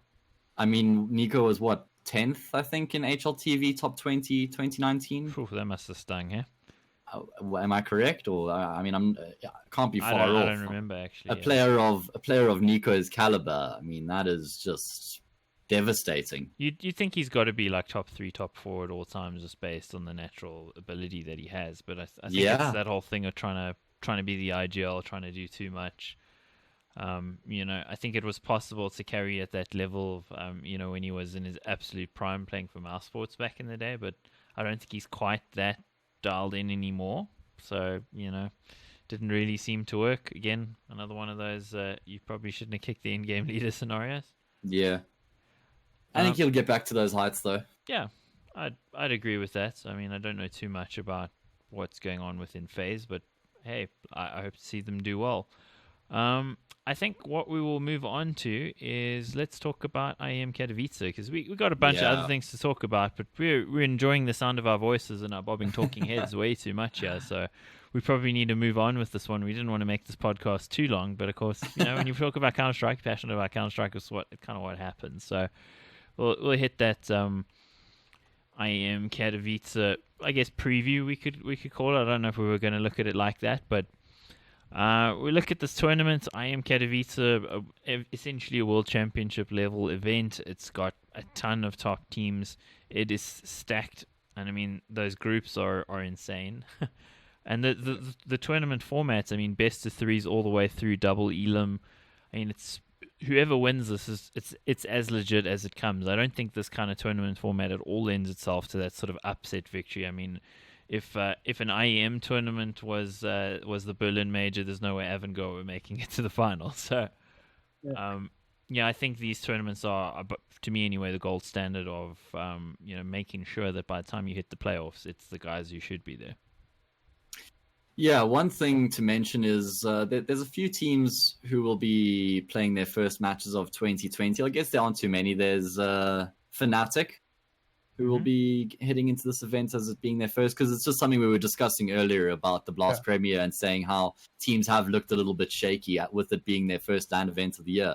And I wonder if we're going to be seeing that as well here at IEM Katowice for the teams that will be playing for the first time. But as I look at the list, I don't think there's too many. Mouse Sports played at that Ice Bet challenge that they won. Cloud9 have been playing a few matches as well. I think let's actually look at the first round matchups. I mean, we got Astralis, Cloud9. I don't think anyone's crazy enough to call Cloud9 to win that one. I mean, again, we got some of our people that are actually friends of ours playing in Cloud9, but I mean, we want to see them do well, but I mean, I don't know. There's no bones that I could throw or animal entrails that I could read that are going to tell me that. If Astralis' poor performance at Blast is a sign of things to come rather than just a one-off, I do think Cloud9 has the smallest of chances. But the problem is that I don't see what edge Cloud9 has. You don't believe it in your heart, Sean. You don't believe it in your heart. The problem is you're trying to play devil's advocate. No, I know. What I'm saying is, like, if Astralis comes in undercooked, there is a chance that Cloud9 can do it. So let's put a numerical value to that chance. How much? 5%. Jeez, that's being generous.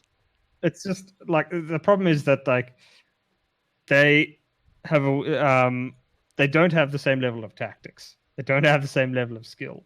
They don't have the same level of team play. They don't have the same level of just like clutch factor. It's just there's just too many things that Cloud9 doesn't have an advantage over Astralis on. Like maybe Cloud9 has like the fact that Astralis probably wouldn't hard scout them before the tournament.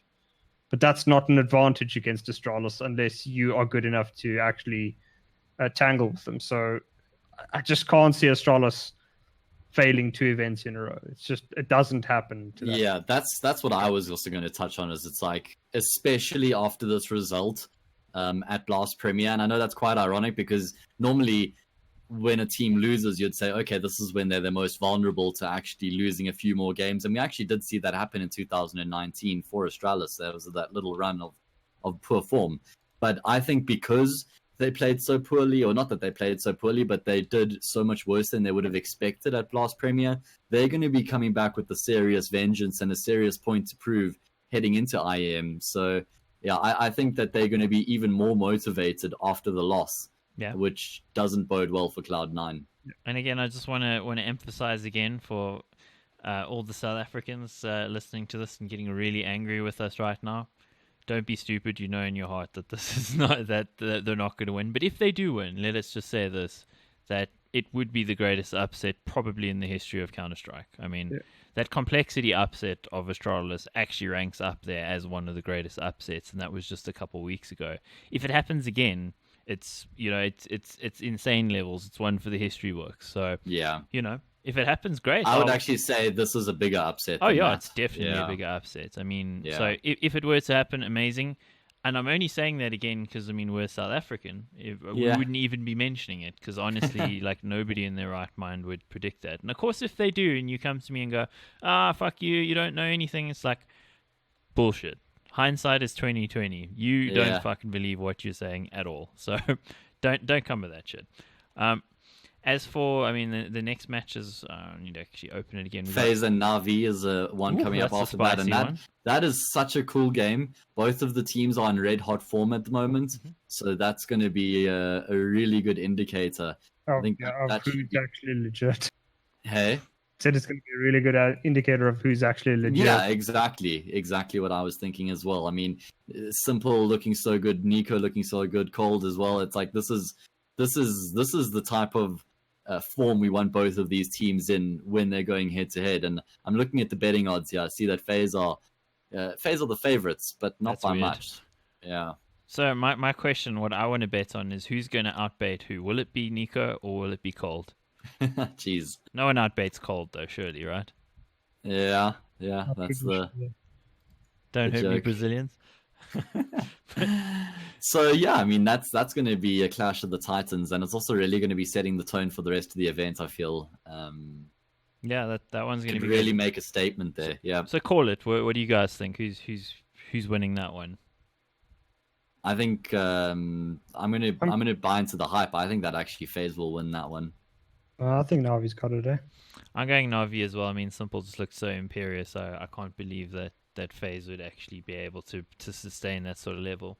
Again, I mean, we've been saying for a long time that like if FaZe can get their shit together, they've got that potential to literally be an unstoppable force and the best team that the Counter-Strike scene has ever seen. But they just it just doesn't. That's always the conversation that's been having for like 2 years now. Let's actually take that unstoppable force. I mean, the unstoppable force is hitting the immovable object of something. Yeah. I know, but I'm just saying this has been the conversation for like 2 years now that FaZe has that potential to just be so strong, and time again they keep on failing. So it's like people have stopped actually, genuinely believing that the Nico and Cold Zero bond could be this bond to break Counter-Strike. I actually think, judging of what I saw at Blast Premier, that they could actually be starting to tap into that form and reaching that potential. And if they can do that more consistently, you know what, then I do think they could be that unstoppable team. And I still have a little bit of faith that there is potential that this team could work and they could reach those heights that everybody was hoping they would. Well, the problem is that at the end of the day, that team is not balanced. And that's going to be the biggest problem, is that like whatever anybody wants to say about how that FaZe team is set up, like there's no proper IGL. I don't care what anybody says. Like the fact that they're running at the moment looks like a dual IGL system where Cold gives a bit of information to Nico, who then makes the calls, but like it's still, I still can't see that system working long term.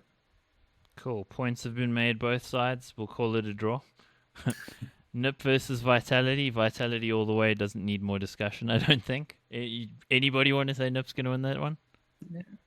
No, I'm in accordance with that. I can't see with this new Nip team. I mean, they look okay. They look like they have potential for the future. They just don't look like the potential is going to be fulfilled now. Whereas, I mean, Zaiwu. Yeah. Well, not simple, but it's yeah. I'm trying to find another synonym and I can't because it's late. Yeah, he's ruined that for you, man. Yeah, it's wrecked. Zaiwu's too good. Renegades, Fnatic. I mean, Renegades looked pretty good at which DreamHack was it? A DreamHack? Austin? What was it? No. Anaheim. Anaheim. No, Anaheim's coming No, up. it was the one that Leipzig. Sorry, Leipzig. Yeah, Yeah. that's the one. It's the one C9 played at as well. Yeah. I mean, they look pretty good. Dexter looked great. Yeah, I they mean, did actually. They went all the way to the finals. Yeah, they did. I mean, to me, it was unexpected. Prof was saying that he did expect it because, of course, Mr. Hindsight over there. But in general, I just don't. Even though Fnatic haven't played this year, I don't see Fnatic letting this slip. I mean, Golden knows what he's on about. Surely. Yeah, I think this is. I agree. Like on paper, but if there was ever an opportunity for Renegades to get one up on Fnatic, then this was it, right? The opening match of 2020 for Fnatic, a huge LAN, lots of expectation. They were playing really well towards the end of 2019 as well. So I think, a lot more people are expecting big things from them right from the get-go, which is a fair expectation as well. I think they've got that expectation on themselves. Yeah. But just like I said, this is their first event. Renegades have been playing for a while now. They're going to be very hungry with their recent roster change. And I wouldn't actually put it past them to upset Fnatic, but highly unlikely. How long until this Renegades team loses a player or two to 100 Thieves, though? Surely that's not gonna go on forever. Dexter looks amazing, by the way. So I mean, yeah, and he's calling apparently. So well, that's a change. I always thought Sicko was the IGL. Yeah, maybe I'm wrong on that one, but I mean the guy looks legit. So yeah. So are we all in accordance there that's a Fnatic W? Yeah, should be the 2-0. I mean that group is insane, but the other group slightly less insane, I'd say, but it's still some great matchups. Mousesports, Tyloo. I don't think anyone's gonna go for Tyloo there. I mean, yeah, well, especially since lost they their best player. Yeah, lost their best player. There's zero chance. No Bentet, so not happening. And even with Bentet, I don't think it was happening. I mean, they this isn't even the team supposed to be here. It was supposed to be Vici, but they couldn't get a visa. So, damn. Like they're coming in under-prepped against a Mousesports team led by Carrigan, who is almost certainly going to be doing his work on them and knows how to play those scrimmy games. Yeah, exactly. That's like a nightmare matchup for a Tyloo team, to be honest. Then we got unless they pop off massively, I can't see that working. Yeah. Absolutely. We got a rematch from you skipped over one there. Oh, you're going back to that now? Yeah. Okay, my bad. 100 Thieves. Sorry, G2. Mike, you're just so much further ahead of me. I'm just trying to move this shit along, bro. We're running out of time here, so 100 Thieves G2. I mean, that was pretty emphatically G2 over the last weekend of last Premier. I again not seeing it going another way if G2 continue to play as they do.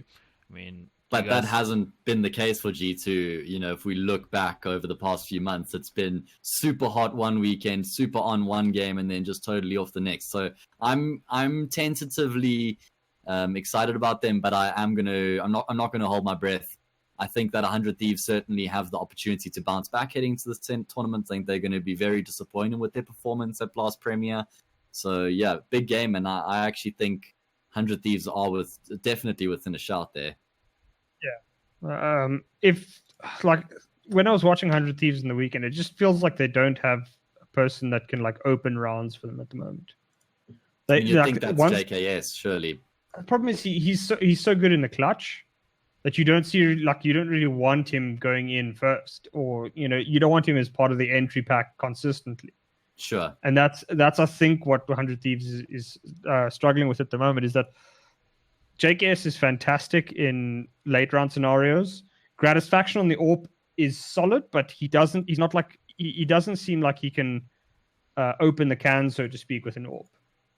like he's okay, but like he's not great by any stretch of the imagination. You know, it's like he's sort of like a very weak version of Device, you could almost say, in that like he'll play the percentages, but like he never seems to take the aggressive option and just take the game by the scruff of its neck, which is what you need your AWPer to do. You can't just have an AWPer that sits there. He needs to be doing something with a weapon that powerful. Yeah, it's actually quite interesting you say that you feel like, or that they don't really have somebody who's capable of opening up the rounds, because to me it feels like that's what Azza used to be for the team, and now since he's taken the role of the IGL, he's definitely dropped off a little bit and had to focus on a bunch of other things, and generally we see a shift in roles and game plan in that situation. So yeah, I actually think that could be a fair comment, and maybe Liaz, it's on him to be the one to step up and actually make those sporadic plays and get his team in a position where they can then propel off of into the round.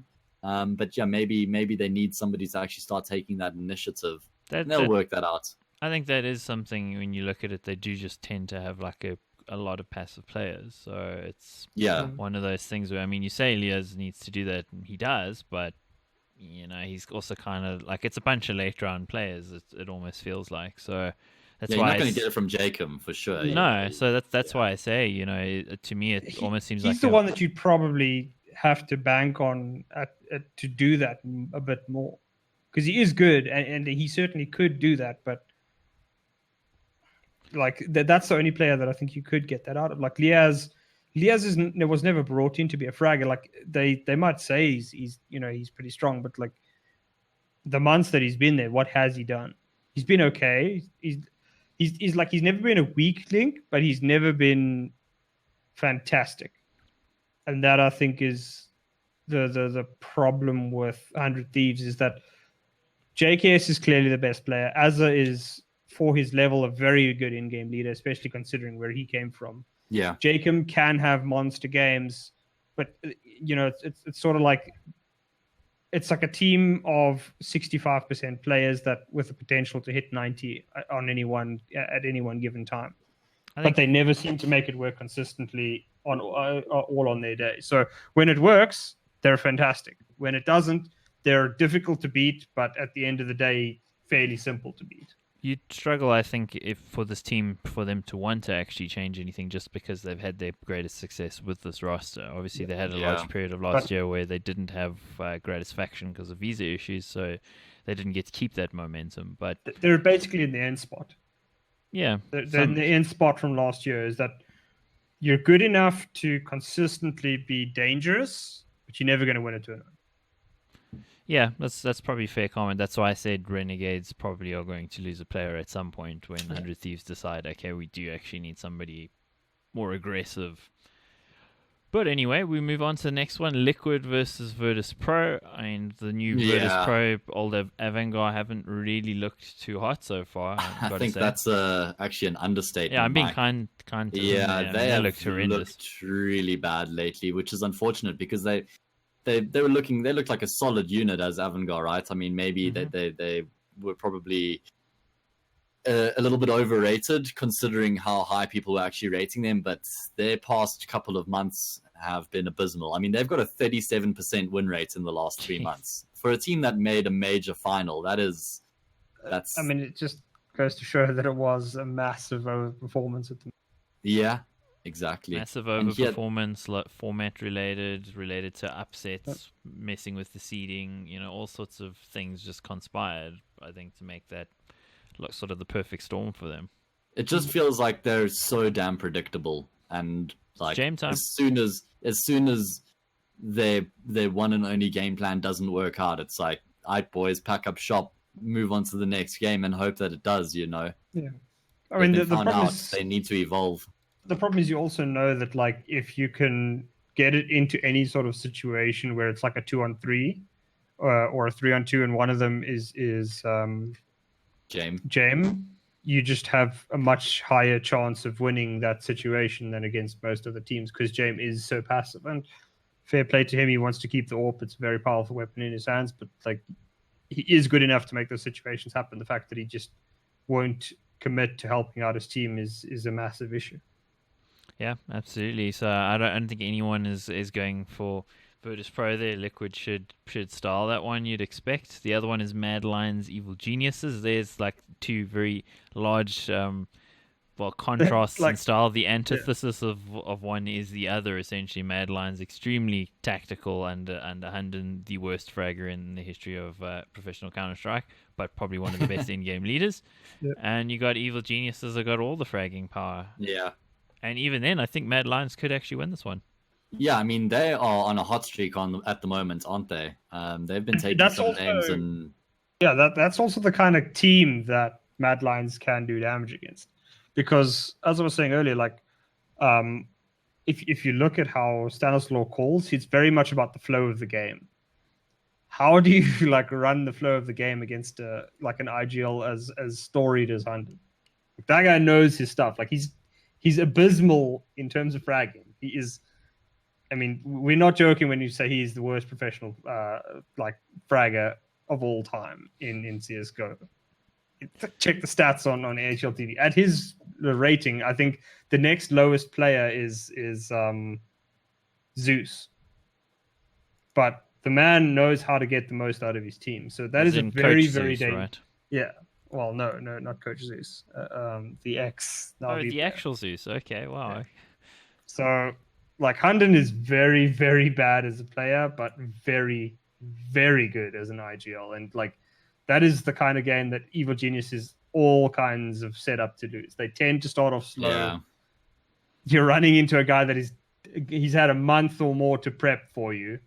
Mm-hmm. And he's got a lot of recent data to study because Evil Geniuses did not look good at Blast. And if he can figure out what caused that, oh boy, Evil Geniuses has got a lot of issues coming their way. Like, I'll still pick Evil Geniuses to win that, but that I think is going to be a lot tougher than most people expect. I'm going to say this one actually goes one of two ways. It's either an absolute massacre, Evil Geniuses destroy them, or it's a very hard fought 3-mapper that Mad Lions take. But yeah, I'm going to pin my colors to the mast. I'll say Mad Lions on this one because it's a very interesting matchup. Sean? You said EG already. Yeah. Oh, did you go with EG? Was that your final consensus? It's just, I think it's just the firepower. Like, yeah, Mad Lions just can't compete with Breezy and Sir. Yeah, when they're on. Yeah. Mm-hmm. Yeah, I'm so tentative about this one because I'm actually a really big fan of Mad Lions as well. I've been following Bubsky for a while. So I actually, it's a team I really enjoy watching play CS. They're very easy on the eye. They do all the fundamentals right. They're one of those teams that really does play CS by the book, and when it flows, it looks so good. And just Sean, I think that was such a good point that you were making earlier about how this is a team which Evil Geniuses really could stutter and struggle against. And I'm going to go with the confidence. I think Mad Lions are in a really good place at the moment. Evil Geniuses are going to be the ones with all the pressure on their shoulders and everything to prove. And I think that Mad Lions could actually cause an upset here. So I'll go with Mad Lions as well. Also depends on a lot on how the map pick works out. And I'm really hoping it'll be one of those, sometimes when you watch a game, you just can see there's some trickery going on in that map V. So I think Hunden kind of needs that to pull this one off as well. So yeah, this is going to be interesting. To me, it's one of the matchups I'm most interested in, aside from maybe FaZe and RV as an opener.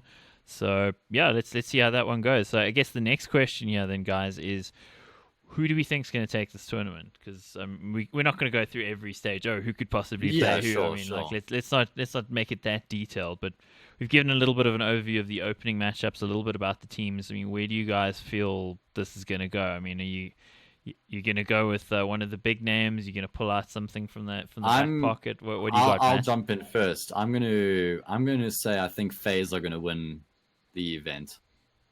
Wow, that's my call. Yeah, bold prediction, hot take, but I think bold call. I think FaZe on they're riding a wave at the moment. I think they have a shit ton of momentum behind them. I think they all have a point to prove. They're all historically incredibly held in high regard, and I think that they all want to get back to that point. Obviously, they want to get back to that point, but I think they're working really hard and they understand what it takes now. And I think that FaZe might actually be able to make it happen. So I'm going to go with them.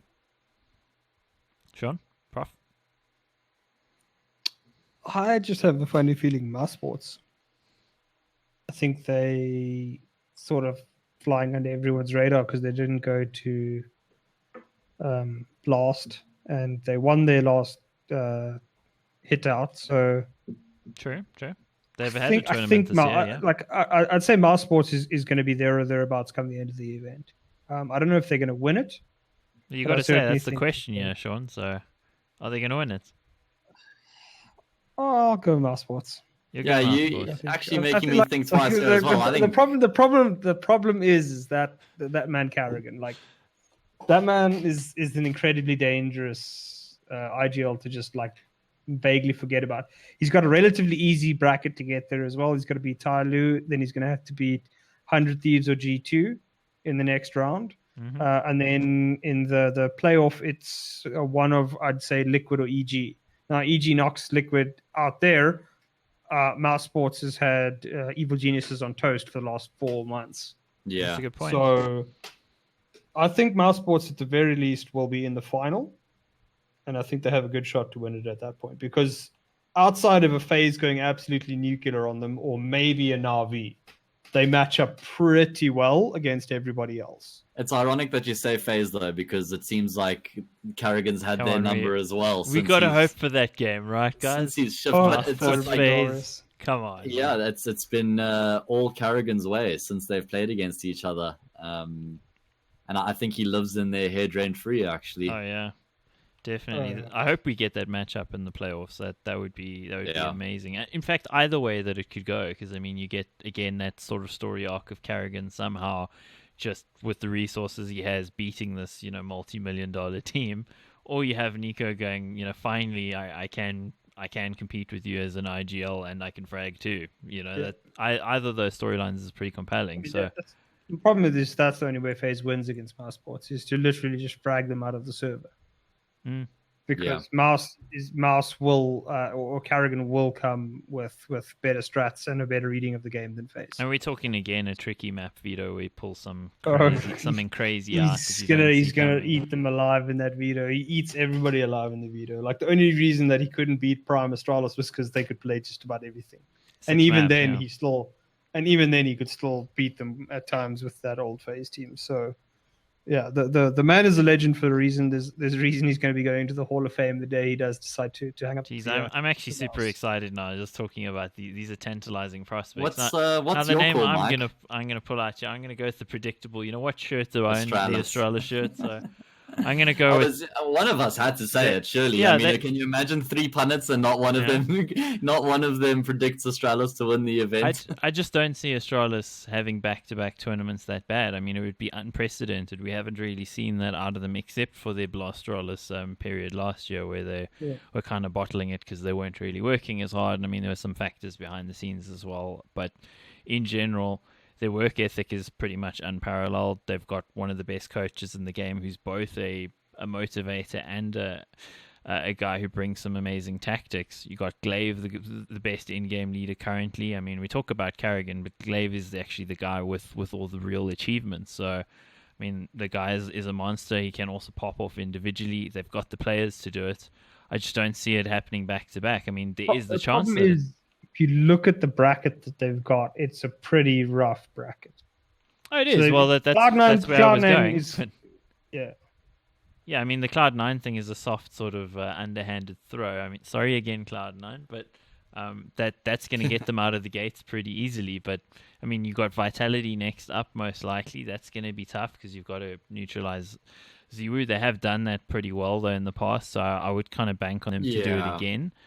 It's just going to probably not be easy. Then next up, I mean, you've got one of probably or any one of Na'Vi, FaZe, or even Fnatic. I mean, there's like 3 names there who are all potentially dangerous who can take you out. So, I mean, it's going to be really tough. Beyond that, then again, it doesn't get any easier. So if they win it, it'll be a very legit tournament win aside from the opening game. So it's going to be a tough one, but I do think this is kind of one of those tournaments when you look at the bracket. Astralis, how many times did we see them actually fight their way through tournaments where they had a lot of close results in the early stages and still somehow had that ability to take it to overtime, take it to more 3 overtimes and then still win the tournament. So I mean, there's no team that has that mental fortitude that they have. So I'm going to back them to take this one. It would be quite a win, I think, on par with one of their better wins, just because of how competitive things are right now. So I think if they do win it, it'll be one of their most legit victories. But there's every chance, as you say. I mean, we haven't even mentioned, Na'Vi could win this tournament. Vitality could easily do it as well. I mean, even Fnatic, it's just Liquid could have a vintage performance. EG, if they suddenly do what they used to. I mean, this is as open as we've seen it. Yeah, I really, that's exactly what I was going to touch on now. G2's a sleeper on this one too, right? Yeah, how open there's no way G2's winning this event. I knew you would say that. I was like waiting for it. I just love how open-ended the upper echelon is at the moment. You just, if you think back in time, it's almost like we've had an Elite 3, maybe top 4 teams in CS, and outside of that, it's almost been like a different tier. Now we're in a scenario where you just named like 6 or 7 serious contenders to win one of the biggest events on the calendar. So it just also speaks to how competitive this game is becoming and how many different types of teams are actually capable of, making it to the top. It's just all about committing to one specific idea and everybody buying into it. That's what really boils down to being the most important factor. Did you think? Yeah, sorry. The only thing I would say though is the one thing that is a little bit worrying to me is that, like, despite the level that we saw from some teams at Blast, I do think a lot of teams are still going to be coming in relatively undercooked into Katowice. Yeah, that's what I was speaking about as soon as we started this conversation. Is that like a lot of these teams look like they could do damage, but it could also just they could just flop, and that's just the worry here. Is that like Liquid, they got slammed by a FaZe they always seem to just know how to deal with. EG didn't look good. Astralis didn't look good. So I think the top bracket has maybe dropped a tiny bit, and the bottom of the top 10 have just increased slightly, and that's what's making this makes it such a great event. It is, I think, going to affect the overall absolute level, but maybe with the strength of the format, we could still get some of those crazy events down the line. It's always going to happen, though. You're always going to have breaks, and you're always going to have to be coming back in and playing your first tournament. So, I mean, it's just unfortunate that this event did fall, so soon after the player break ended. But, I mean, hey, it's IEM Katowice. It still holds that title, and we're still going to have the likes of the Majors and Cologne coming up. So we will see these types of teams in their prime form, but we're definitely going to be getting an idea of what we can expect heading into 2020. So I'm very, very excited. I think also take a good look at this tournament because, you're not going to see all of these teams playing together in the leagues for a few weeks consecutively. Yeah. So that's a little change that we have, which maybe makes these kind of matchups a little more special, which I don't actually mind. I mean, I think that's a cool thing because we did suffer from it's Astralis Liquid again, kind of scenario. You're supposed to salivate about that, but when it happens the whole time, it does kind of diminish it a little bit. So I couldn't agree more. We were having it weekend on weekend at some stage. Yeah, we were. So I'd watch it.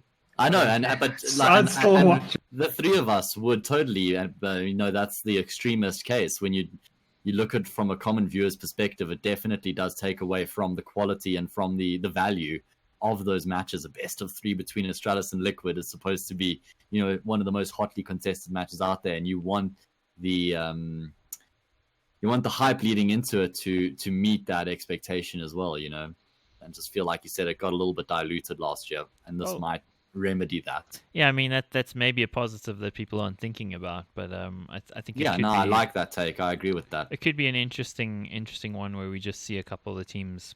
I don't think it's going to be many of them because I mean EPL's probably sewn up the bigger names if you look between EPL and Flashpoint, but sure. In general, I think going forward as that sort of fragments, if Flashpoint is successful, which I gather that it might be, so if it is, and we see more of a separation going into the second season of Flashpoint versus EPL, I think that'll give us more of what you have in maybe some other games. I mean, not the full extreme League of Legends example where nobody plays anybody except at Worlds, but somewhere in between where you kind of preserve a little bit of the mystique at times could be nice. I mean, we still have the open circuit that still exists. It just, thankfully, I mean, we're not going to have that whole scenario of the team plays their EPL match, then plays the 4 ECS best of ones, and then plays another EPL match in the same night, and they're at a LAN somewhere. I mean, that kind of stuff was just insane.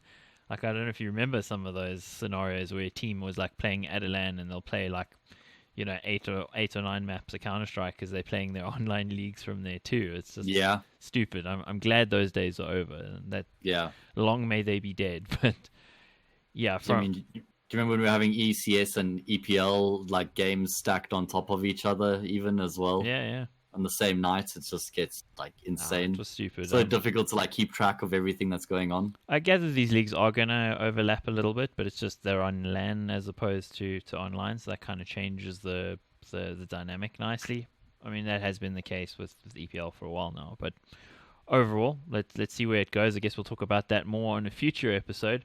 We've, I think, come to the end of our time and then some, so we'll be calling this one a night. So, I mean, any final thoughts there, guys? Any final things you'd like to say? Shout outs to your mother? I don't know. Word to your mother? Nothing in particular besides seriously looking forward to the year. And just to finish off that ESL Flashpoint conversation, it's really exciting when you look at the longevity of the scene and what this sort of could be allowing for. It creates a winning scenario for everybody involved. Of course, the conversation does get deeper when you look, into the tier 3 and the tier 2 and 3 scene. It can be something that you end up discussing, how much opportunity there is for them to break into those elite events. But I feel like this is the right step going forward.